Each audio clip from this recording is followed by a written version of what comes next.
my channel, we're gonna do something a little bit different today and do an episode of Daily Squeeze, y'all. If you're new to my channel, basically episode of Daily Squeeze is me talking about all the juicy headlines, okay? So much shit has been happening. I haven't really got a chance to put my 2 cents on a lot of it because I be doing reviews. Plus, a bitch got a job, a job, so that takes up a lot of my time. But I figured today, finally got like 30 minutes, I can come in and squeeze in an episode of Daily Squeeze, pun intended.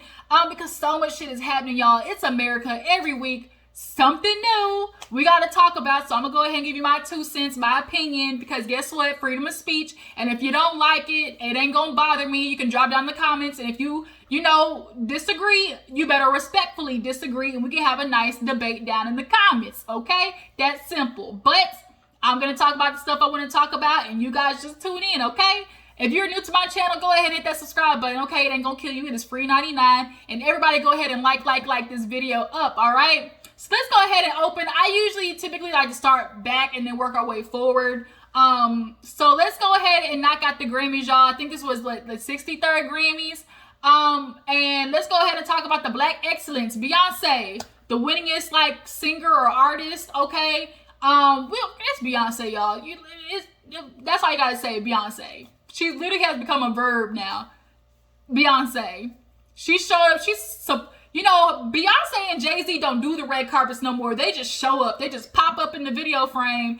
And Megan was even surprised when they called Savage out, and it was the remix that won a Grammy. Beyonce was there, and she was on stage like, oh my God, like, y'all, she here. So, Beyonce won for Black Parade. Shoot, Blue Ivy got her first Grammy, y'all. Beyonce is setting her child up, okay? She's gonna pass on the torch, y'all. Beyonce and Jay-Z is not playing. Like, they put like this little funny meme of like, Beyonce was like, oh, Jay-Z told Blue, he's like, look, Blue, Daddy got a gold sippy cup. And she posted this cute picture of her like sipping out of her Grammy. It was super cute. Like, I really appreciate just like her really just passing on the torch to her daughter. Clearly she's gonna be extra talented. It's gonna be amazing watching Blue grow up. But nonetheless, let's talk about the performances.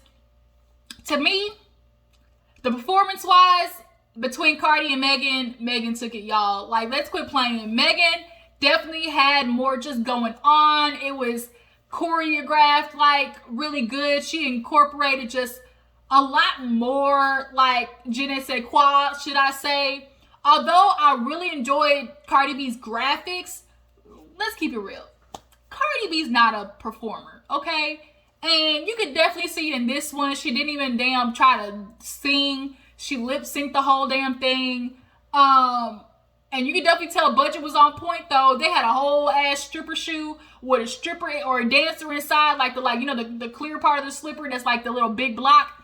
I love the setup. I love the theme. I love the costumes. But Cardi B, y'all, is not a performer. Let's get this straight, y'all. There's artists, there's performers, and there's entertainers.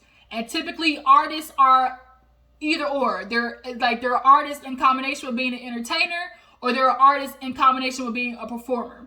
To me, when you put on a performance, that means you are putting on a whole shindig. Beyonce puts on a performance, okay? Chris Brown puts on a performance. It's a whole choreographed, like, shit coming down from the ceiling. Like, I popped up from the floor. Like, it's a whole ass performance.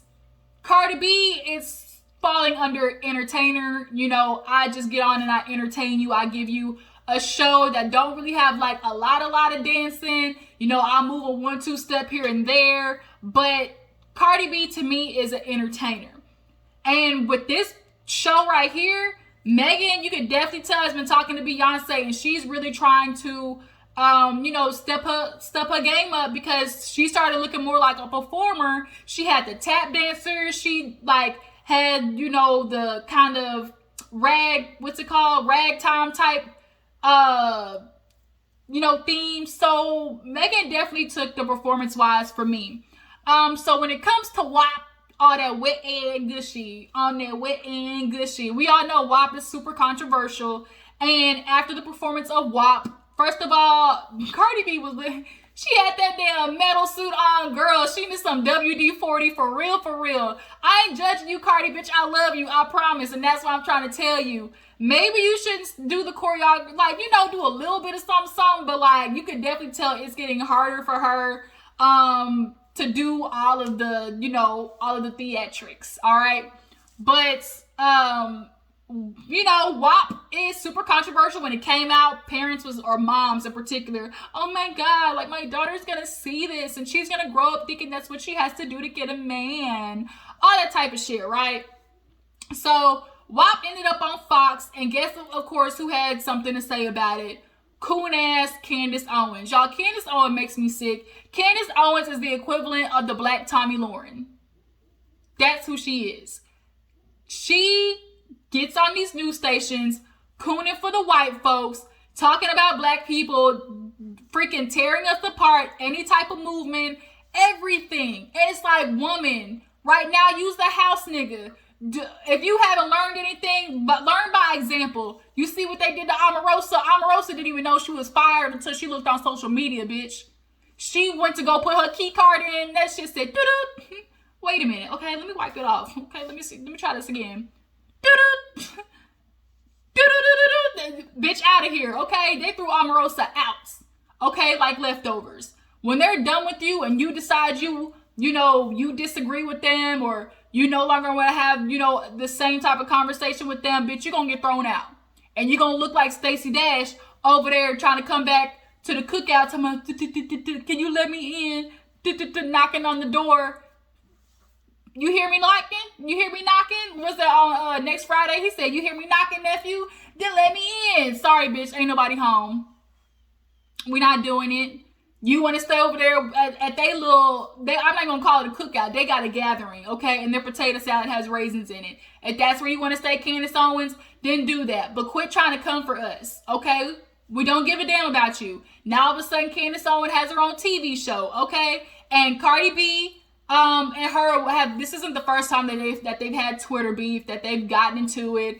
And Candace was going in on her about WAP because this one mom like made like a reaction video, started damn crying, like all just it's the crying and oh my God, like I can't believe this. And it's like, y'all need to understand something. These artists did not sign up to be role models for your children. They don't raise your children. It is not their job to freaking pacify what they're doing so your child doesn't watch it. How about you do what every parent does and put a goddamn parental control on that bitch so they can't go search WAP. Period. Whatever you don't want them looking at, it's your job to keep them from watching it. It's not her job to stop doing what she want to do. None of these artists pay your bills, put clothes on your child's back, put food in their mouth, none of that. So why are they not responsible for, the growth of their brain or what they look at?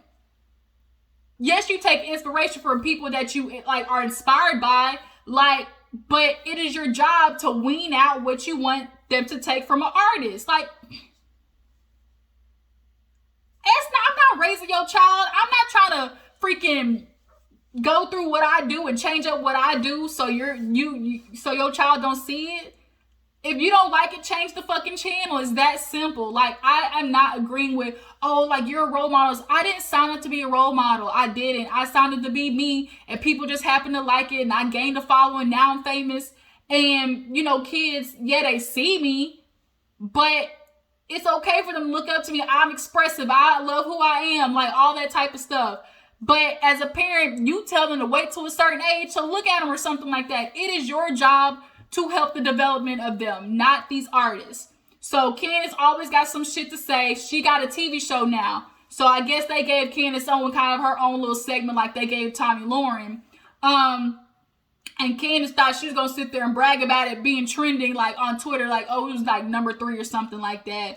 And she was like, Candace Owens show trending number 3. I guess I want to say thank you to my hype man, Cardi B. She does such a good job making sure, my name is always out there. And Cardi B had to check her and be like, look, boo-boo, look what it says while trending. Candace Owens and Cardi B arguing on Twitter. Not the Candace Owens show. Cardi B and Candace Owens Twitter beef.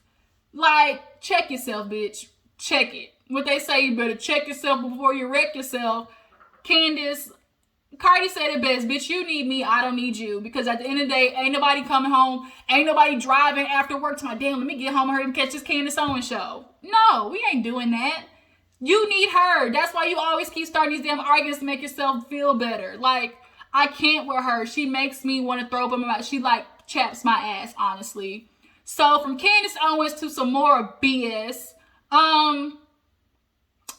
let's go ahead and talk about, you know what? Let's go ahead and get into Kirk Franklin, y'all. I didn't get a chance to talk about Mr. Kirk Franklin. Make you wanna stomp. He's about to stomp his son's head in. So if you haven't heard, Kirk Franklin, audio leaked of him telling his child, I will break your motherfucking neck. Okay? He was serious. And his son was disrespectful AF. And so everybody felt like, I didn't see nothing wrong with this audio. Like, Kirk Franklin let his child know a very infamous saying amongst the black folks, nigga, I brought you in this world, I will take you out. And although the son only played that portion of the audio, I'm very interested to see what was in the beginning. Because in that part of the audio, Kirk Franklin cussed him out and hung up. So clearly that's the end. What happened in the beginning, son? What happened in the beginning? You clearly already had intentions of recording this. So what were you saying? And he conveniently says, oh, I don't even want to release the rest of it because it's just so embarrassing. Real convenient. Drop down in the comments. Y'all think he's going to release the tape? Y'all think he's going to release the rest of the audio? I don't think so. I don't think so. Because he already knows that he was basically hyping up. He was hyping the argument up. And he got his dad to a point which he exploded. Parents are human. He might be goddamn reading Genesis to Revelations, but at the end of the day, he is human. He is not a goddamn, even the disciples fucked up in the Bible, okay? So I'm not going to hold Kirk Franklin to this high standard of like, oh, he can't fuck up. But I guess there's another conversation that needs to be had, which is like the relationship between parents and children, specifically black parents and children.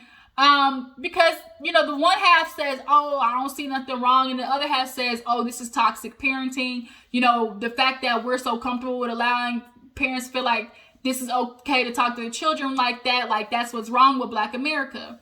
And I can meet in the middle. Like I can see both sides. I definitely feel like black parents sometimes forget that they were children. Like they forget that they were once kids. And it's so easy to hit them with the, oh, well, I clothe you, bathe you, I pay the bills. So what I say goes. Or, you know what, I don't give a damn what you think, like, you gonna respect me type stuff. And I'm interested to know how Kirk Franklin's son grew up. Like, he's the firstborn son. So I think he was like where, like, Kirk Franklin wasn't Kirk Franklin yet. He was just, like, getting into the industry. I think that's, like, when his son was born. So I'm sure he didn't see Kirk Franklin a lot. I'm sure his dad was constantly on tour. I'm sure he missed a lot of time with them. And a lot of parents and a lot of famous parents don't understand missing that time with your child affects them. And you don't get to make it up by coming back and bringing them stuff or come back and sit down with them for 10 minutes and feel like you did your part. Kids want time and affection and conversations as much as they act out and stuff. That's what's going to make them, like, not act out. You got to sit with your child. And I think black parents lack the empathy of understanding you were once a child. And you remember how it felt to have your parent talk to you crazy and you not be at a certain age where you can say something back. So I'm a person of respect is earned, not given. This is the conversation that needs to be had too. Parents always talk about, you gonna respect me, but talk crazy to their kids, right? And the kids have to allow their parents to talk to them crazy because they're children, So when they finally become adults and are allowed to have, these real ass adult conversations, like, if you disrespect me and I disrespect you back, is that a parent and a child having a disrespectful argument, or is that two adults having a disrespectful argument? Because to me, I feel like at that point, y'all are two adults having a conversation. I'm not your child. I'm an adult. and because we disagree, you know, you have an issue and I'm disrespecting you. A lot of times, you know, when you grow up in a black household, a child having an opinion is disrespectful. Let your child have an opinion. Let them have an opinion. It's not going to kill you to know what your child thinks. And just because you don't like it doesn't mean they're being disrespectful. And at what point, too, do parents start asking their child, what can I do better? Tell me what you think I can improve upon. But parents don't do that because they feel like because I clothe you and bathe you, you gonna take whatever the fuck I give you type situation. Like, I run here, I run the bills, you know, I run the household. So that then entitles you to feel like you don't owe your child any type of explanation in the way that you treat them, any type of explanation in the way that, you know, things are done to them. And that's not cool. I don't think that's cool. You know, kids know that they feel a certain type of way about how they're being raised and how their parents treat them. But if you don't have that type of open communication with your child, you're not going to develop a good relationship with them. To me, I feel like parents forget, oh, like they always stuck with this, oh, like I'm not your child, I'm not your friend, I'm your parent. It's my job to raise you, not to be your friend. How many of us have heard that? Drop it down in the comments. And it's like, I think parents forget you don't need to be your child's friend, but you need to be friendly with them. Because that's how you build real relationships. I see a relationship on TV that I think is the perfect example, and that is Simone and her son Michael. If you watch Married to Medicine, you see how they have really good, funny conversations. They openly talk about sex. They, you know, he gives an opinion on her life. Like, there is a back and forth banter that a child can be friendly with you and still respect you at the same time. You're going to get so much further with your child respecting you by having open lines of communication instead of telling them, you're going to respect me regardless of how I treat you because I'm your parent. I automatically get respect. I personally don't think so. Like, I, as a child and you be my parent, am automatically do like start out with some sort of respect, but just as much as you can gain respect from me, you can lose it. And I've lost respect for my parents plenty of times because of how they've handled the situation with me and not allowing me to be able to say how I feel about stuff.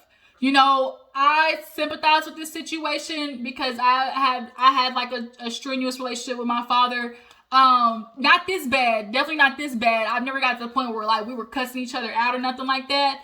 But you know, my dad always had the saying of, oh, I've lived longer than you. Like, you don't know what you're talking about. I've lived on this earth longer. And I had a real deep conversation with him the other day. And yeah, I'm not talking to you as like, you're the parent, I'm the child. I'm talking to you as a full grown ass adult. And we need to have this conversation about how you made me feel, you know? But then I started looking at Kirk Franklin and it's like, where's your accountability in this? He's a grown-ass man, for sure. He has responsibility just as much as you have responsibility. Because obviously there's a lack in y'all's relationship for your son to feel comfortable talking to you at the side of his neck. Like, where did he get that from? If he's talking to you crazy at 33, that means you were probably talking to him crazy when he was 12. You get what I'm saying?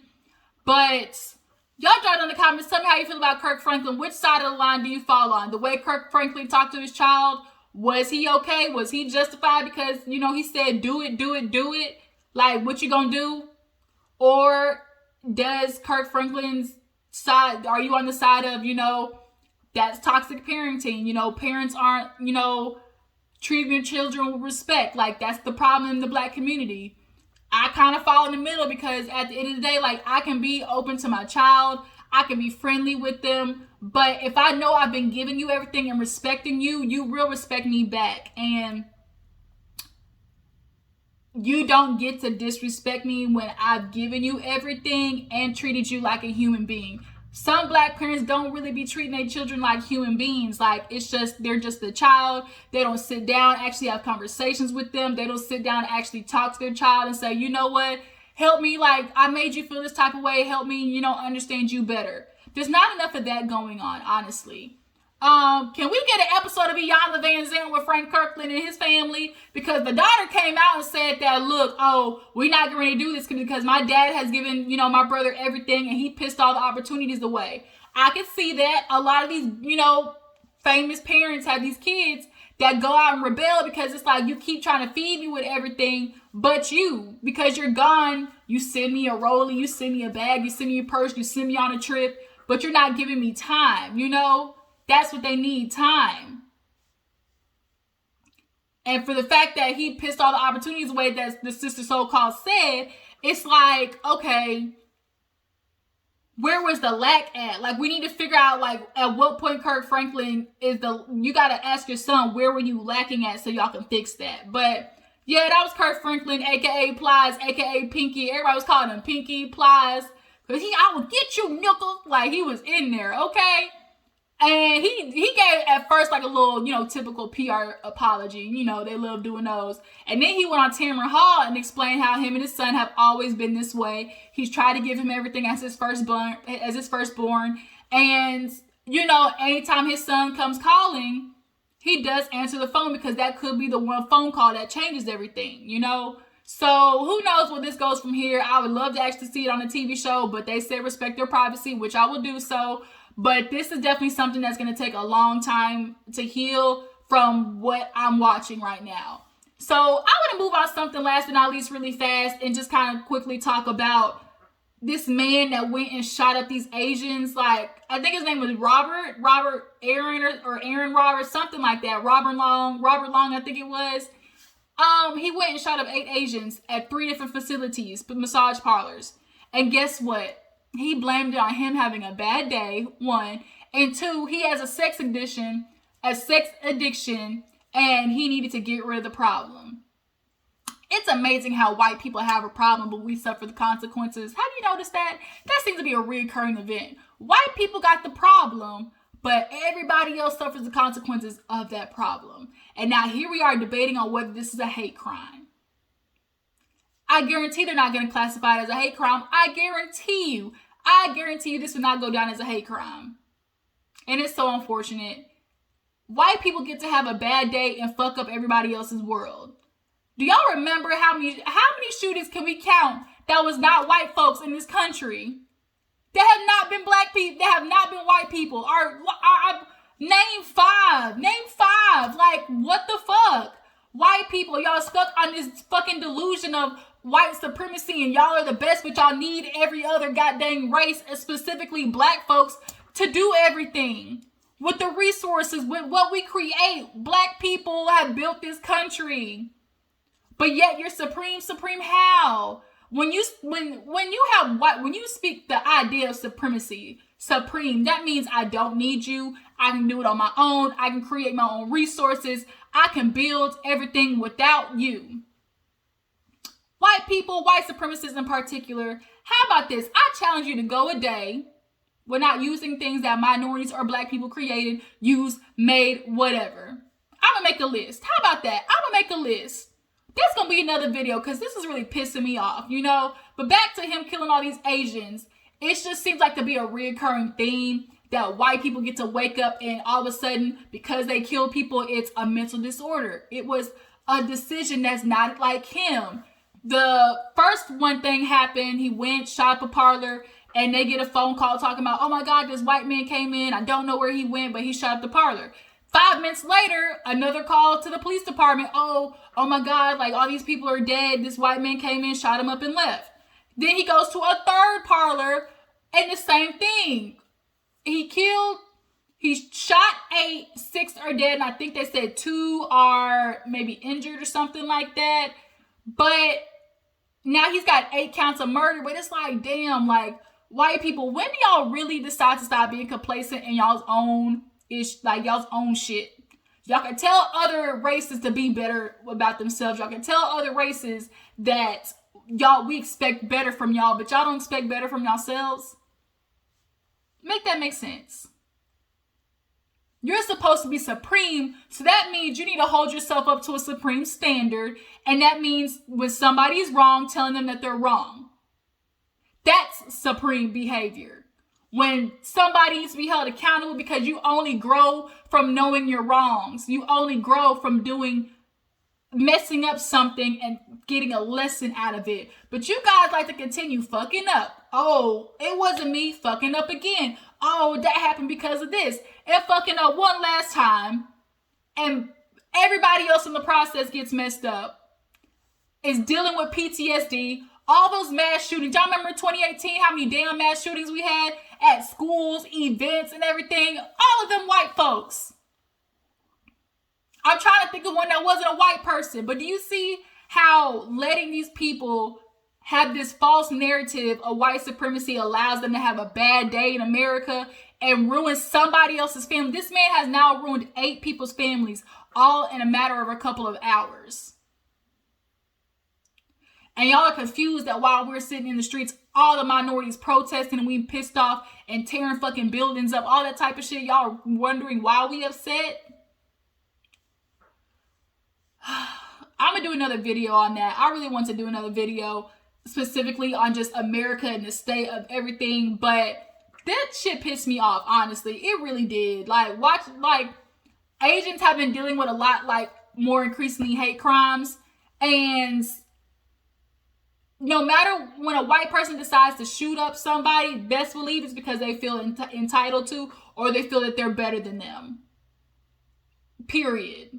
That man felt the need to kill people because he had a sex addiction and he wanted to get rid of the temptation.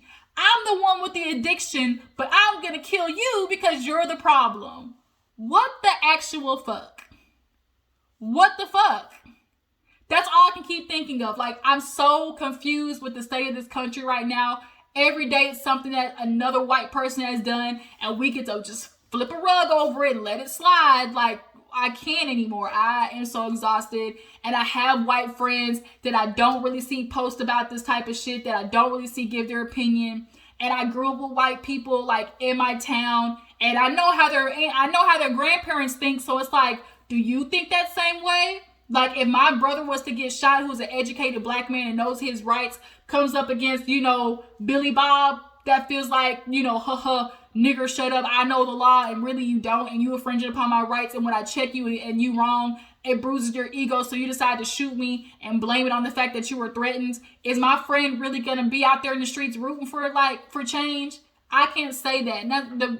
Just thinking about it is hurting my feelings. I really feel some type of way about that. The white complacency is what's killing us right now. Let me get off of this, y'all. So that was this episode of Daily Squeeze. Y'all drop in the comments, tell me how y'all feel about all the topics we discussed today. How do y'all feel about WAP? Do y'all feel like Cardi B's has to be less, X-rated to think about other people's kids? Whose performance did you like better, Megan or Cardi B's? As far as Kirk Franklin goes, I already told y'all how y'all feel about that. And then the state of America. What do you think needs to be done for white people to change? I'll catch you guys in the next video. Make sure y'all check out my reviews, tag, post, share, all that good shit. I'll talk to you guys later. Deuces.